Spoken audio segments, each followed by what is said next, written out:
So because of the engine swap, that's the amount of clearance we got. This thing will not come out without dropping the whole frame. And I don't feel like doing that. We want to get it up and running. And then once it's up and running, if it needs a new clutch, we'll dam the hatches and do it. We did do a good job. We can drop this almost all the way out without it being an issue.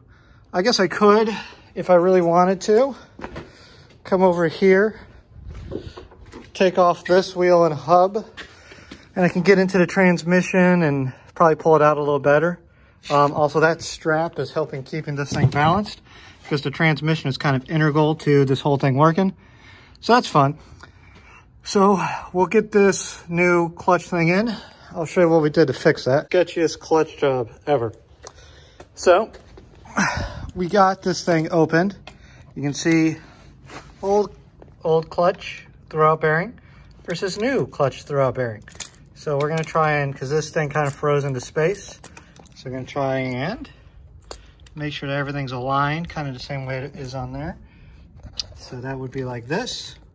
Oh, we can't see that. So that'd be kind of like that, because getting it up through the hole is difficult. I'll show you. But as you can see, we got a proper fitting now, and that's a new throwout bearing. So we're able to put the part onto that lower fitting. I can't quite squeeze.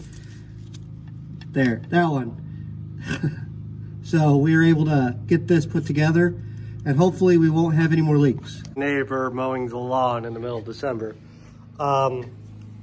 This is hopefully our salvation. So we have everything bolted back up. When we dropped the motor, we managed to bend our brackets, so I had to readjust everything in here. This plastic is helping keep friction and keeping all this together. It should wear out and just basically act as a bearing. I don't know quite how. I don't know if I'm going to plasti dip the little knobs here and that'll help create like a little function, or just electrocoat them with some bronze or something, but they just need a little bit more gription. So that's what the plastic's for. So we got our new bearing in. We dropped everything back into the car. So now it's kind of hard to see down in there. Hold on. This bar, which is the older style, which should be replaced eventually anyway. This pedal assembly was pushed back about that far. It was actually pushed back beyond the pedal. It's supposed to sit proud, probably an inch.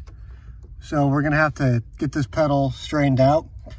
But what was causing the issue was the slave cylinder, or I'm sorry, the master cylinder was not pushing out this throw, and that pushing out was not enough fluid to actually push out the throwout bearing down there.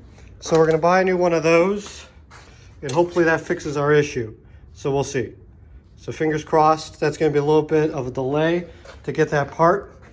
It goes in fairly easy. It's just, you know, 2 bolts and this, and then it goes down and back to the fluid reservoir, and then you're done. So it's not a terribly complex system.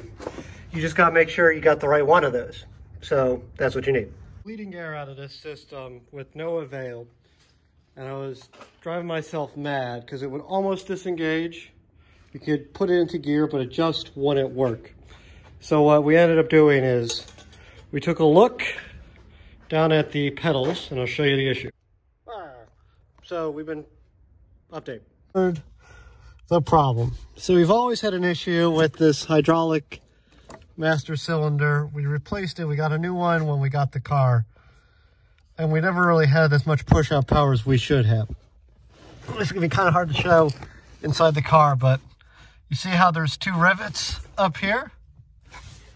That holds this little U-shaped bar on, and the U-shaped bar is supposed to be parallel with the clutch, or with the clutch pedal here. And this whole thing is supposed to sit up an inch above the brake pedal here. When I take off the slave cylinder, or the master cylinder here, sorry, this is kind of losing focus. It returns to where it should return. And you can kind of see, it's hard to get on camera here, but this whole system is bent. So we're going to take this pedal out and bend it back into shape. And that should give us the little bit extra space we need to actually engage the hydraulic cylinder. Because right now, no bueno. Well, as you can see, this is a little bent. It's kind of hard to get on camera, but that's it supposed to be laying flat. And there's about that much overlap into this. So as the pedal goes back towards the rear, you're not getting as much force out of it as you should. So this should be further back that way. This also should be level. We'll put it on the book here, make it a little easier. So this is supposed to be coming at a 90 degree angle from there. Obviously it's not. So we're gonna bend, and then we're gonna bend. We're gonna see what happens. You can kind of see actually down here, the little spot where the test, not neutral safety switch, the clutch safety switch has kind of slowly gone this way, and then it's slowly lost contact. So it's weird. Apparently this is aluminum, and this is steel, but the steel is what bends. I think because it's just pop riveted on there. So we'll just bend it back in shape. Looks like it's fixed. So if you go like this, boop, right like that. So it rests a little bit back. It's kind of hard to see with the, it's a little bit easier to see if I do it like this. So you see, without that little bulge right there, this is all level, which is good. We want this to be a little bit further back, so that way it starts, this is connected to the piston. We want as much travel on that as possible before this bottoms out. So the further towards the front of the car this is, the more travel we get out of the pedal. So hopefully that fixes it. See, but if I put the car's clutch in, puts all the way on the clutch, come out, we rotate, clutch all the way back in, it works, no grinding. No grinding at all. Even reverse. We're in reverse. Reverse is a little bit more,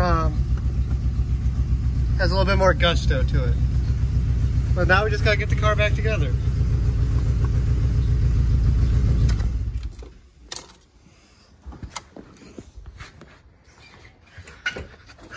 So literally, instead of dropping the engine, I could have just bent this rod back and we would have been fine. Live and you'll learn, I guess.